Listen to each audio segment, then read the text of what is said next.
মেনোপজের পরে ব্লিডিং, এটা কি ভয়ের? আমাদের দেশে মেনোপজ মহিলাদের হয় আনুমানিক 50 থেকে 51 বছর বয়সে।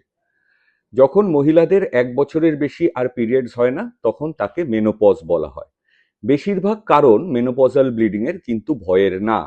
যেমন এন্ডোমেট্রিয়াল লাইনিং যদি পাতলা হয়ে যায়, তাকে বলি আমরা এন্ডোমেট্রিয়াল অ্যাট্রফি। অনেক সময় কোনো পলিপজনিত কারণে হতে পারে, অনেক সময় হরমোনাল রিপ্লেসমেন্ট থেরাপি নেয়ার জন্যও হতে পারে। কিন্তু কোনো সময় যদি প্রি ক্যান্সারাস এন্ডোমেট্রিয়াল হাইপারপ্লাসিয়া থাকে বা এন্ডোমেট্রিয়াল ক্যান্সার মানে জরায়ুর ক্যান্সার থাকে, সেখান থেকেও কিন্তু মেনোপজাল ব্লিডিং হতে পারে।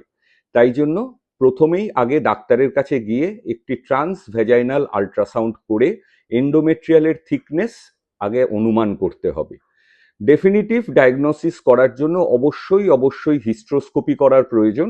সেই হিস্ট্রোস্কোপির ফাইন্ডিং অনুযায়ী পরবর্তী পদক্ষেপ ডিসাইড করা উচিত। যদি কোনো ভয়ের কিছু না থাকে অথচ পোস্টমেনোপজাল ব্লিডিং বারে বারে হয়ে চলেছে, তাহলে সেই ক্ষেত্রে টোটাল ল্যাপ্রোস্কোপিক হিস্টেরেক্টমির পরামর্শ দেয়া হয়ে থাকে।